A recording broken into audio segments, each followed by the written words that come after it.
nanamafy ny antoko tim tsy mila teteza mihitsy mila fifidianana madio ekeny rehetra.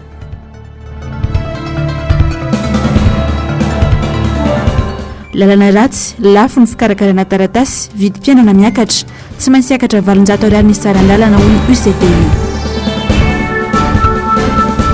Fitakiany mpianatra eny amin'ny anjery manontolo vao fitakiana iray no nivaly miandry ny manaraka izahay hoy ny mpianatra. Tomboky lasy tomboky vavy falitafahoana aminao ny tenako anatin'ny fampalalambavao ny MDS amin'ny takarivan'ny talata fa 20 ny volana Jolay ny taona 2024 ity manolotra ny arabary manasanao naraka ny fotoanany vavao hatramin'ny farany. Ny vavao makasika ny raharaham-pirenena avy hatrany ary no isantarantsika ny fampalalambavao amin'izao fotoana izao. Tsy teteza mita, tsy fanonganam-panjakana ary tsy misy fikitiana ny lalam-pandrenana ny fananganana ny génie hoy ny mpanao politika mikonkona izany amin'izao fotoana izao. Fomba entina antarana ny fiapitoam-piasan'ny filoha ankehitriny kosa ny fametrahana io ravitra io raha ny fanehoan-kevitry ny mpanao politika avy. Tsy misy ao anaty lalam-pandrenana raty eo izany ka tsy azo ekena hoy ny fanazavana.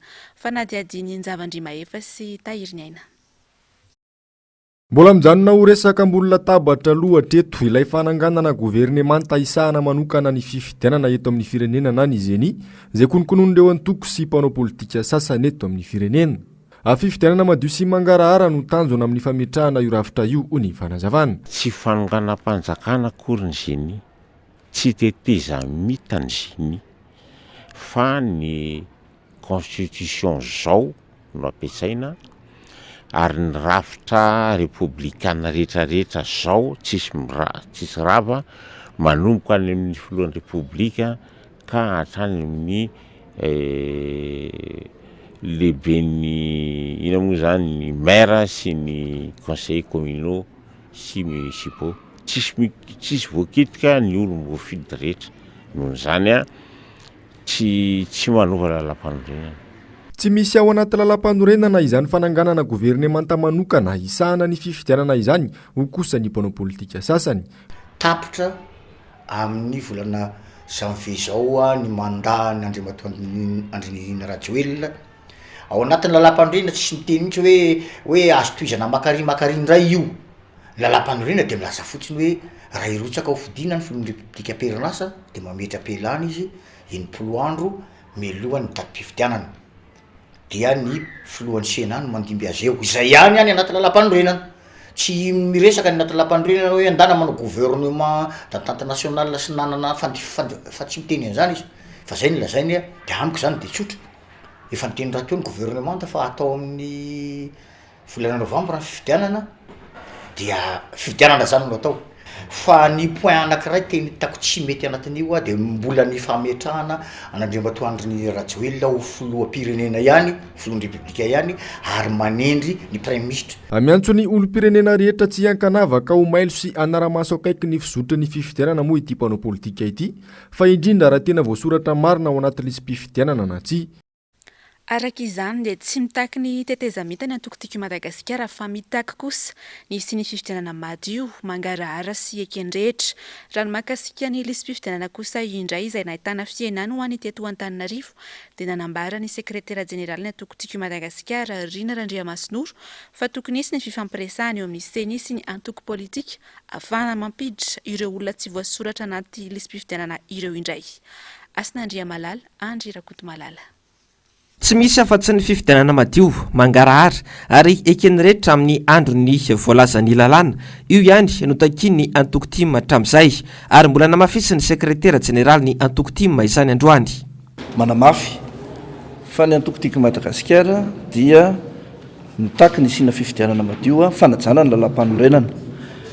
Rehefa nivoaka ny conseil de gouvernement iny dia efa eo ampelantanany tseny izany fikarakarana ny fifidianana fa tsy eo ampelantanany fitondram-panjakana ntsony satria iny no convocation des électeurs iny zany ny fiaingana voalohany ahafantarana fa tena isy fifidianana eto Madagasikara ary ny seny iny tompona andraikitra voalohany ao anatin'izay ka ny antoko tiky Madagasikara dia mazava fa mitaky an'izay fifidianan'izay raha ny fanambarana natao teo ny arahana tamin'ny RMDM ary nyfanohizana ny mety fionana ny rapitso tsy misy antony hafa mihitsy amin'ny fionana izay irahana ao anatin'ireny plateforme ireny fa mazava ny resaka mazava ny fifampiresahana contre tetezamita ny rehetra tsy misy te hanao tetezamita hiaraka amin'izao fitondrana izao fa kosa raha misy mikendry anaovana tetezamita dia anjaranay a manao balizy hiarovana ny amin'izany fa izay dia hitaky ny isiana fifidianana madio ary tsy hoe hitaky isiana fifidianana madio fotsiny fa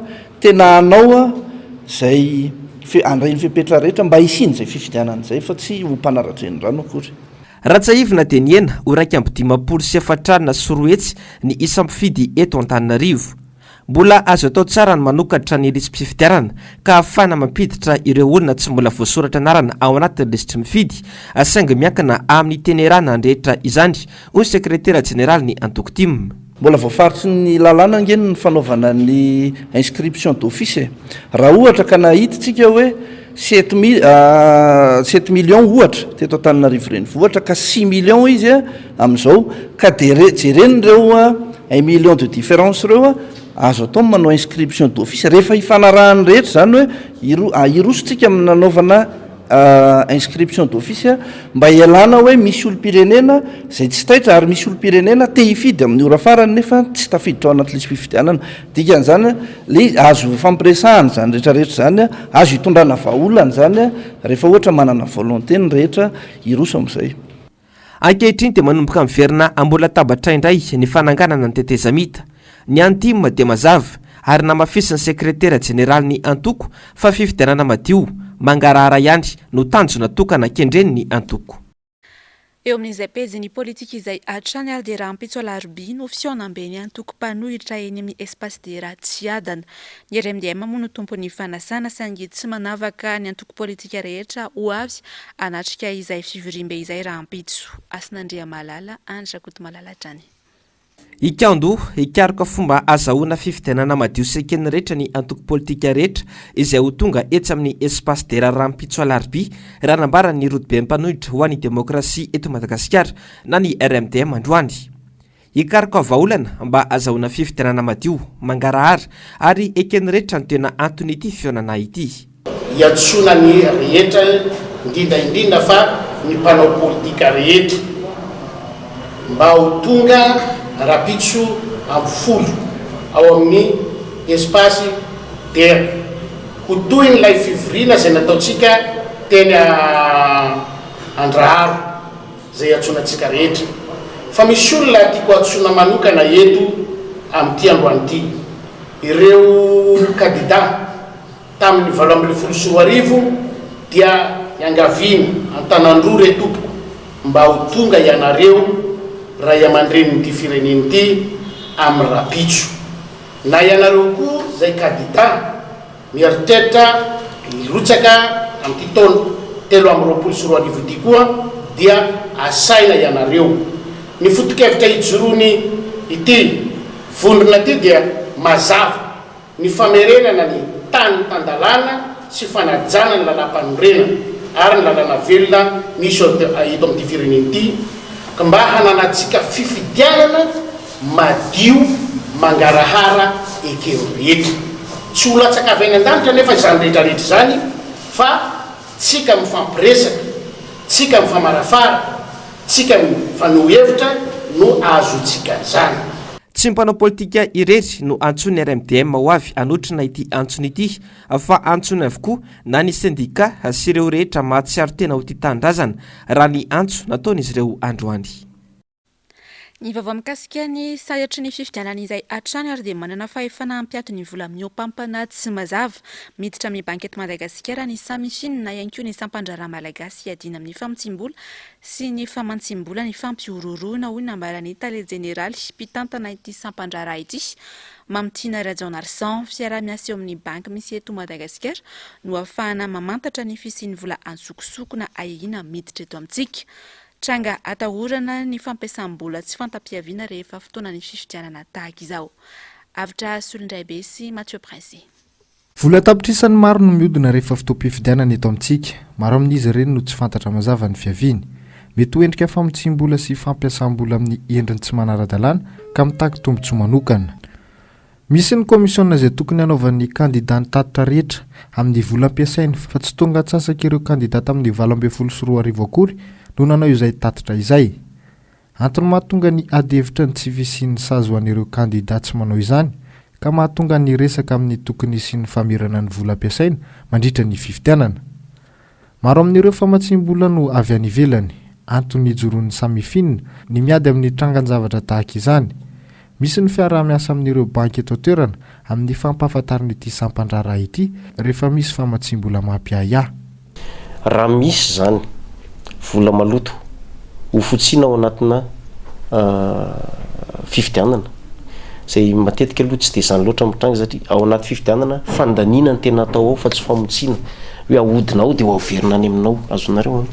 Nefa kosa zay dia nanome toromarika ny banky sy ny institution financière rehetra anatombo ny vigilance zany ka ohatrany mahazatra raha vao mahita izy vola mampiahiahy anazy antanina le olona napiditra an'le vola na mampiasa an'le vola ka tsy maharesy lahatra ny banky ny valiteny de alefa ny banky aty samifinina ny déclaration d'opération suspecte ohatra vola tsy ataoko hoe transaction tsy mahazatra ohatra le olona mpivarotra ohatra zany de matetika ny eo amin'ny compte-ny eo ohatra vokatry ny fividianana sy fivarotana entana ataony tampotampoka eo misy vola tampoka avy any tsy ohatra mahazatra de manontany izy ohatra koa ngeza loatra tampoka le tsy mahazatra hatram'izay ohatra 2 millions d'ariary isaky ny tapabolana tampotampoka eo misy 1 milliard d'ariary de iny koa tonga de tsy mahazatra de manontany an'le olona izy hoe inona ity samy finina am'izay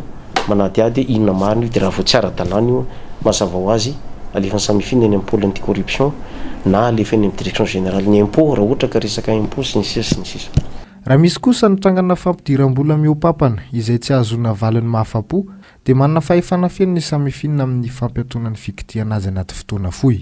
Raha vao hita kosa fa tokony ho giazana anaty fotoana fohy izy manana fahefana mihitsy ny samifinina omeny lalàna hanakana ny fandehanan'io transaction io afaka ray andro dia alefa ny eny amin'ny pôle anti-corruption mifangatahana hoe amafiso ilay blocage nataonay de anjarany pôle anti-corruption mahita hoe amafisiny na tsy amafisiny zay ny procédure na fifidianana na tsy fifidianana ny resaka fa andavanandro zay foana ny zavatra atao eto Madagasikara.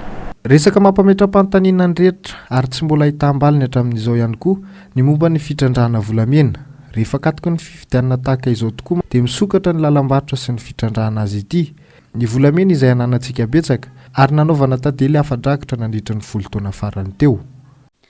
Fa dia tombony lehibe ho an'i Madagasikara aloha izany fahafahana misitraka fiofanana mahakasika indrindra ny fampiasam-bola amin'ny asana fampiororoana.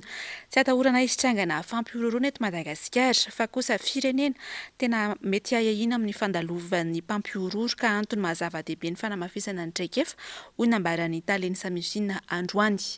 No tanteraina teny amin'ny fiben'ny Samifinina teny Ambohijanaka moa ny fampiofanana ny mpisehatra avy amin'ny ratsamangaka maro taon'ity androany ity. Avotra Solondraibe sy Mathieu Prince Atrany. Firenena iray marefo amin'ny mety ho fialokalofan'ny mpampiororo i Madagasikara ho fanamafisana ny traikefa ananan'ireo mpisehatra maro ohatra amin'izany ny ministeran'ny fitsarana, ny fitantanam-bola, ireo sehatra tsy miankina maro, ny CSI, ny RAI sy ny Biankora ny Samifinina sy ny Banky Foibe dia ny antso manam-pahaizana iray teratany Keniana isika izarany traikefany mikasika ny fampidiram-bola momba ny fampiororoana. Ho jerena manokana miaraka aminy ny fomba fanaovana ny ataoko hoe fanadiadiana hoe momba ny riskana famatsim-bola ny fampiororoana, risque de financement du terrorisme, ny fomba fanaovana analyse-n'izay ny tena ampianariny ao amin'ny eto amin'ny mpandray anjara malagasy amin'izao satria tsika fantatra marina fa tsy misy asa fampiororoana eto Madagasikara fa raha ny zavatra fantatra dia rehefa misy ny fanamarinam-baovao eny amin'ny seranam-piaramanidina miara-miasa amin'ny Interpol ka raha vao olona efa tadiavina any ivelany le izy dia ny ankamaroan'ireo olona avy nanao terrorisme na olona terrorista misy mandalo eto amintsika le olona ka raha mandalo eto ny olona dikan'izany mandalo eto koa ny famatsim-bola indray fampiororoana. Isaky ny 5 taona ny tokony hanavaozana ny tombana sy ny famantarana ireo ambana. Ny taona 17 no nisitraka izany voalohany isika teto Madagasikara. Finiavana manokana no nahafahana ny antsony manam-pahaizana izarany traikefany hanamafisana ny fahaiza-manaon'ireo sehatra maro raha hita fa nisy lesika izany teo aloha. Andrasana ihany koa ny didim-panjakana avy amin'ny governemanta ahafahana manamafy ny ady. fanarahantsika ny fenitry ny gafia dia tamin'ny volana jolay teo nalefa ny tatitra farany zany makany amin'ny esamlagy dia miandritsika ny fivoriany esamlagy amin'ny volana septambra zany afatarana hoe ohatrany ahoanandray ny fanombanany zareo ny ezaka vitatsika tao anatin'izay herintaona zay décret zany zao no efa horaisin'ny gouvernement afaka andro vitsivitsy na afaka herinandro eo vitsivitsy dia horaisina ny décret farany zany amin'ny fanatsarana ny lalàna zay entitsika miady fa kosa raha ilay tamin'ny analyse de risque natao voalohany zany ny évaluation de risque tamin'ny 7.4 io dia tsy de tena lasa lalina. Vola mitetina 7.3 miliara ariary no tsy aradrariny niodina teto Madagasikara tamin'ny taona 2022 araky ny tatitry ny samifinina. Sehatra maro nanaovana ny fanadihadiana na afatarana io marobo. Vavany raharaham-pirenena hatrany ary dia efa manomboka alohan'ny vahoaka ny mitondra ankehitriny hoy ny nambara ny fandarana miara-manonja tamin'ity androany ity. Hita taratra izany amin'ny fitaterana olona amina toerana sasasasany anaovana vaty fototra fa ihany koa ny fanerena ny tompona andraikitra eny fotony amory vahoaka ataony mpitondra. Sesilany ny fitarenana nataony olona any amin'ny kandida Ravalomanana amin'izao fotoana izao ary mbola manantena fa anariny indray ny Madagasikara ao anatin'izao kizo nandetehan'ny volomboasary tao anatin'ny taona maro izao. Mamintana amintsika ny fandarana androany ary Ravirazafy Mahenina sy mbola hava tsara. Matsiaro mijaly ny akamaroany malagasy amin'izao fotoana izao. Tsy anteneny hitondra zava-tsoa hanatsarana ny fiainam-bahoaka ny mpitondra ankehitriny raha tsy ny hoe mameno ny paosiny. Miantefany amin'ny kandida Ravalomanana ny fitarenana ny akamaroan'ny olona izay nahatsiaro ny soa vitany nandritra ny taona maro na filohampirenena azy. Niadana kokoa ny malagasy nara-tsakafo ary nandroso ny toe-karem-pirenena tamin'izany. Azo lazaina fa tsara ny lalana ary voakojakoja. Fa indrindra ny fanaka tamin'ny fiakaran'ny vidim-piainana ny karama isan'olona. Atao ahoana no amela fotsiny ny antsoantson'ireo vahoaka rehetra. Zay dada, tsisy asa zay dada, mijaly zay dada, zany ny tarainy isan'andro. Tonga ny filomarika Ravalomanana ary iainana eny amin'ny terrain. Ka lengay rajoelona amin'ny teny zany hoe tsy ao amin'ny Facebook, ao aloha nareo dia efa resy. Fa raha miresaka koa nareo amin'ny filomarika Ravalomanana sy ny tim many amin'ny terrain, resinareo. Any ny enona amin'ny fitarainan'ny olona maro. Ary ny famoriam-bahoaka ataon'ny filomarika Ravalomanana sy ny tim tsy hitateran'olona, tsy hipehena olona, tsy tambazana sakafo, tsy hamezana moto, tsy hamezana bajaja, tsy hanaovana fanerena maire, tsy hanaovana fanerena président fokotany, fa tonga ny olona amina ipony volontairement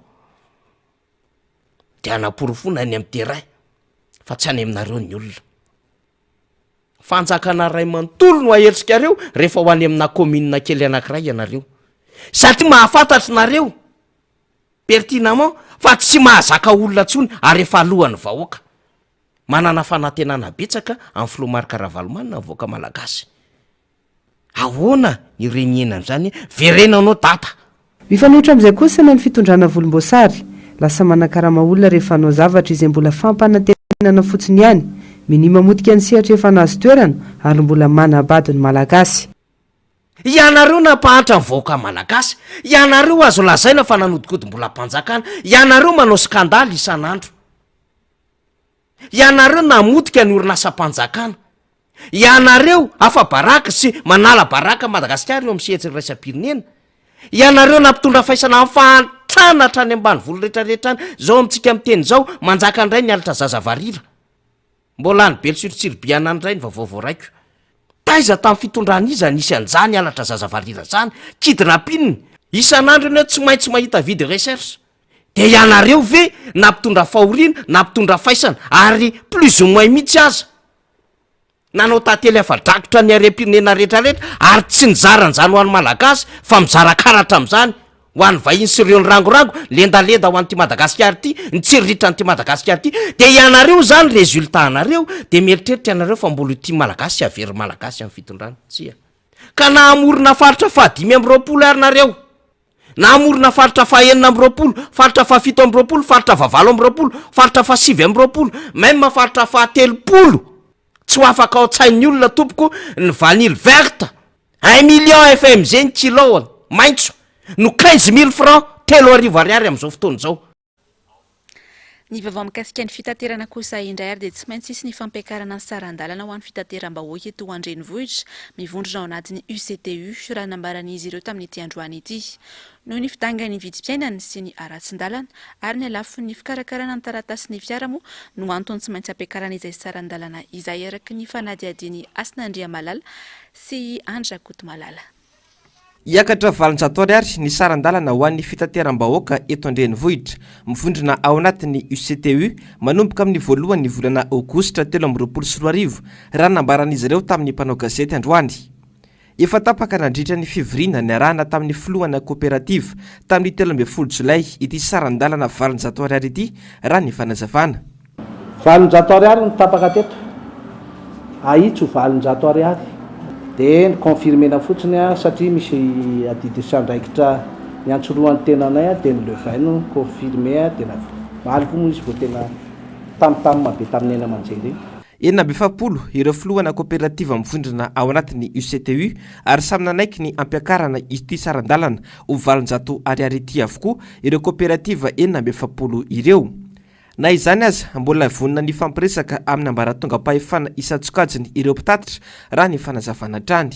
Fa iny ny tapaky ny assemblée générale tato fa afaka vonina mifampiresaka amin'ny ambaratonga pahefana sy tompon'andraikitra izahay raha misy tolotra tsara sy mety aresy lahatra fa iny aloha zany ny officiel avato amin'ny fikambanam-be mpitatitra ato amin'ny UCTU. Vokatry ny tsy faiza mitata ny fanjakana atarihany Andrajoelina avokoa izao olana sedrainy vahoaka malagasy izao. Raha fanjakana nainy tantana tokoa mantsy no nitondra any Madagasikara, tsy hiakatra tahaka izao sarandalana izay tena mavesatra amin'ny vahoaka, tsy hopotika tahaka izao lalana ary tsy hopotika tahaka izao ny fiainam-bahoaka. Eo amin'ny vaovaon'ny fampianarana kosa indray ary dia vao niray tamin'ny fitakiana maro ny avoaka tao anatin'ny fanambarana omaly no novalian'ny fanjakana. Hoy ny nambaran'ny fikambanan'ny filohan'ny fikambanan'ny mpianatra eny anivon'ny oniversité Ankatso tamin'ity androany ity. Mbola mitoeraka izany ny fitakiana ny teboka samihafa ary andrasana ampitoniana izay fandraisana andraikitra ho ataon'ny fanjakana izay. Mitatitra amintsika ny andindiny izay ary ny Zavandremahefa sy Tahirinaina. May volotratra ny fanjakana ny voaka avy hatrany ny tetiandro izarana ny vatsim-pianarana eny amin'ny anjerimanontolo atao arian'ity fanambarana taratasy mirakitra fitakiana maromaro nataon'ny filohan'ny fikambanan'ny mpianatra misy asivy eny amin'ny anjerimanontolo ity. Mbola vao ny fitakiana iray anefa izay no nivalo izy ireo ka mbola manankery ilay feim-potoana 27 napetraka hamalina ireo fitakiana hafa fa indrindra ny itoizan'ny fampianarana tsy tapaka eny amin'ny anjerimanontolo. Ya le taratasy nomenay any tompon'andraikitra iny tompoka sosany dozera le izy ary zavatra ray ny voavaly tao anatin'ny fangatana le makasika le bourse fa mbola misy ny hafa toy ny fampianarana zany tafiditra ao anatin'le taratasy ary miandry ampitoniana zay ao anatin'iny fotoana voafehitra iny tompoko. Hatreto mbola mitoy ny fitokonana nataon'ireo mpampianatra mpikaroka sy mpikaroka mpampianatra ao anatin'ny CSS noho ny tsy fandoava ny fanjakana ny karaman'ireo mpampianatra vakatera. Eo amin'ny pejy toe-karena kosa indray ary dia tsy mahay mitantana amin'ny fitondrana ankehitriny na inona lazaina hoy ny mpanaraka andraraham-pirenena Ignace Andriamamizafy androany. Porofo mitoaka mitenda ny fantrana mahazo ny malagasy maro anisa ary tsy azo ditsita ny fitombony mpivarotra amoron-dalana. Hitarafana izany fa miamahanitra ny firenena. Zavandremahefa sy Tahirinaina trany. Ho tapitra amin'ity taona ity ny fehim-pitom-piasany ny fitonana Rajoelina.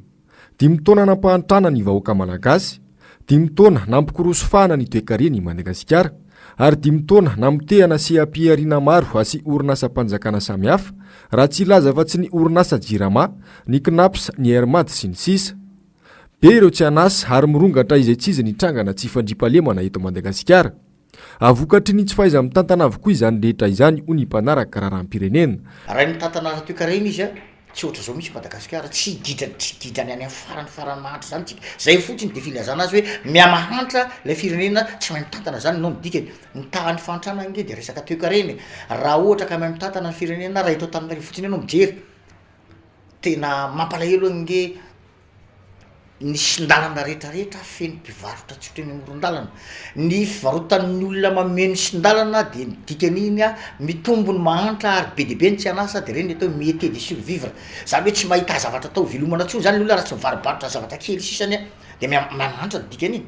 manitra zany le firenena midika an'iny ka tsy mahay mitantana izy raha jerevantsika koa hoe resaka tsy fandrimpahalemana tam'ty fitondram-panjakana ty ngeny isan'zany hoe makamasona variry lasa manjaka fitsaram-bahoaky efa nisy kidinapinina taloloha tany fa ny karana sy ny vahiny nataon'olo kidinapinina teto fa tam'ty fitondram-panjakana ty nge any aloatra mangoro enjana be ny kidinapinina enjana be ary gasy any ny ataon'ny kidinapinina tsy resaka dalo fa mitaraina ny isan'andro vaky maheno foana ianao aty an-tanan-dehibe isan'andro tsy maintsy misy vakitrano von'olona manjaka zany tsy fandrimpahalemina eto Madagasikara taratry ny tsy fahaizany mitantana daholo nge midika an'izany fitakasy lainga no nafafy tamin'ny vahoaka malagasy hatramin'izay izao anefa ny zava-misy ankehitriny mikorotana ambony ambany ny fiainam-pirenena mirehatra mena avokoa ny sehatra rehetra eto Madagasikara nanjakan'ny fitokonana teto sy teroa ity fitondrana ity ny skandale ao andapa sy ny olon'ny fitondrana mangony fotsiny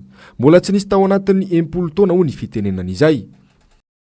Ny vavaon'ny fanatanjahantena kosa indray ary dia miaina amin'ny zava-misy aloha ho ny pikatrokatolona andray anjara amin'ny lalaon'ny nosy raha nanontaniana mikasika ny fotodrafitrasa anazaratena sy ny toerana andraisana ny mpilalao. Ankilany ihany koa dia mbola misy ny fangatahana tsy ny valo ny tale teknika ny titaranjy ity androany raha ny resaka tamin'ny avitra Solondray be sy Mathieu Pressy. Ireo volana katroka androany tsy rehetan'ny afin'ny lalao nosy andian'ny faraka ambe folo. Mbola manjavozavo ny fahavononana andra ity lalao goavana ity izay mampiavaka ireo nosy aty amin'ny ranomasimbe indianina. Mangina ny tanàna, ankilan'izay nefa miaro-pery anaty ireo federasiona sy ny mpikatroka. Ho an'ny taranjatolona, finiavana hitondra avy ny voninahim-pirenena nanosika azy ireo hivondrona mialohan'ny fotoana. Tsy vao ela ny nanomboka ny fampivondronana miaraka toanan'ny ministera nahitana olana izany araka ny fitantaran'ny mpikatroka. Efa heritaona nanomanana an'io na dia tsisy fanampiana aza dia nanomana foana izay dia zao efa tsy mody intsony izay fa any amin'ny hôtely mipetraka. Tamin'ny voalohany aloha nisy olana kely ny resaka sakafo hôtel dia mitaraina tamin'ny ministera sy ny lehibe moa ny fédération anay dia amin'izao efa milamindamina zany efa azo hoe milamina. Ilay izy aloha zany tsy dia hoe mahavita fa miezaka misadapte ianao za amin'izay zavatra misy fa tsy dia hoe fenitra be loatra fa efa mety zany hoe. Ny vata amin'ny ampahany ny fitakinana tao mbola maro nefa ny fanatsarana sy ny filana andrasana amin'ny tompona andraikitra pia. Ny federasiona dia tsy nitaraitana miepaka tamin'ny fanohanana ireo mpikatroka 20 menada hiady medaly volamena misa 20 miakatra ary mahafapo ny fivoaran'ny mpikatroka hoy ny fanazavana. Maneho fisaorana manokana ao amin'ny président anay satria anisan'ny tena misy ny tsy fahampiana eo amin'ny fanomanana dia tena niezaka mafy izy zany mba sy teo am-pelantanana nahafahana nanampy an'ireo atleta anay ireo. Eny dia misy avy any Automatsiatra dia misy anankiray koa avy any amin'ny Toamasina le phase finale mihitsy zany zay le eo amin'ny tena hoe fanomanana le compétition am'izao manao entraînement maraina sy hariva zay eo amin'ny niveau anaiky zany tena hita hoe miakatra kre zavatra hita re moa zany dia misy apahany efa somary efa nisy fivoarana le toedrara moa zany dia fa mbola misy ihany moa nindro kely mbola endrasanay zay fivahana. Ho an'ny taranjalomany kosa ankilany tsy mbola voafaritra ny toerana anatanterahana ny lalao araka ity fampitanana ataon'ny koji ity. Niezaka nijery ny fanamboarana misy ao amin'ny dobo filomanosana ANS izay fa tsy nahazo nidirana sy nakana sara ny tena toerana. Ny vavaon'ny fanatanjahantena izay hatrany ary dia amin'ny sabotsy ho avy izao ny ivon'ny fankalazana ny 70 taona ny joroan'ny MKC na ny Madagascar Karate Club ary ho avy eo ihany koa ny CNC ary Mantrandrianjatovo izay mpitarika ny mpampianatra ao anatin'ity kluba ity. Manomboka amin'ny 5 taona moa dia efa afaka manao sy mianatra karate ny zaza iray ary tsy mifidy taona kosa ho an'ny olon-dehibe. Tafiditra ao anatin'ny fanomanana lalao iraisam-pirenena izay andraisan'ny kluba anjara ihany koa ity hetsika ity raha ny fanazavan'ny filohan'ny kluba Feizuru Randriamananjesika. Amaranantsika ny fampahalalam-baovao tahaka ny mahazatra eo amin'ny maresaka iraisam-pirenena dia niamafy ny fitokonana ny Israel tamin'ity taorian'ny fandaniana ny andininy voalohany makasika indrindra ilay fanatsarana andrafim-pitsarana. Anisany nanao fitokonana ary tsy manaiky izany ny mpiasa ny fahasalamana. Ravorazafy maherina sy mbola hava tsara no mitatitra amintsika ny andindinina izay. amanarivon'ireo mpanao fitokonana tany jerosalema sy tel aviv atao orinina andaniany parlemanta israeliana ny andiny voalohany ny fanatsarana ny rafi-pitsarana ny atoerana enimbolana mahery zao no nisy ny fitokonana izay niamafy saika isan'andro tany israel nanao sakandalana ireo mpanao fihetsiketsehana nandoro-kodiarana nampiasa herisetra nefa ny polisy tany fanaparitana ireo mpanao fihetsiketsehana ireo anisany ohatra ny fandrahana rano maloto nisy ihany koa ny fiara-mitandro filaminana izay nandona olona nahatra ora telo teo farafakely ny fifandolana alina miditra ao anatin'ny adiboky israela ho ny fanoekevitry ny praiminisitra teo aloha Ehud Olmert fifampiresana kosa no antsona ataon'ny lehibe ny gouvernemanta ao toerana izay nolaviny avy amin'ny fanoerana ireo mpiasa ny fahasalamana no laza fa voakitika mafy amin'ny fanavoazana ny rafi-pitsarana tsy misy ho izy ireo ny fitsaboana raha tsy misy demokrasia mianao anaty tebotebo ihany koa ireo mpitsabo arabo ny akamaroan'izy ireo izay nandefa taratasy tany amin'ny gouvernemanta fa hifindra firenena namaly anefa ny ministra israeliana misahana ny fahasalamana afa tsy manaraka ny lalàna ny fitokoana ireo mpiasa ny fahasalamana ary tokony mandray andraikitra ny fitsarana misahana ny asa mba hanery ireo mpiasa ny fahasalamana ireo amita ny asany dia izay anko ary no manakatona ampejany fampalalam-baovao tamin'ity androany ity mankasitraka anao hatrany manaraka tsy tapaka ny fahitalavitra MBS toy izao ny fandaharam-potoanantsika rehefa avy eo ory ny fampalalam-baovao tahaka ny mahazatra ny fandaharana ahoana marina sy ny fandaharana global news ary n'izay kosa no anarahantsika ny oronan-tsary mitondra ny lohateny hoe sage homme ny tena kosa dia ametraka ny veloma mandrapitafasy ho amin'ny rahampitsondray tomboko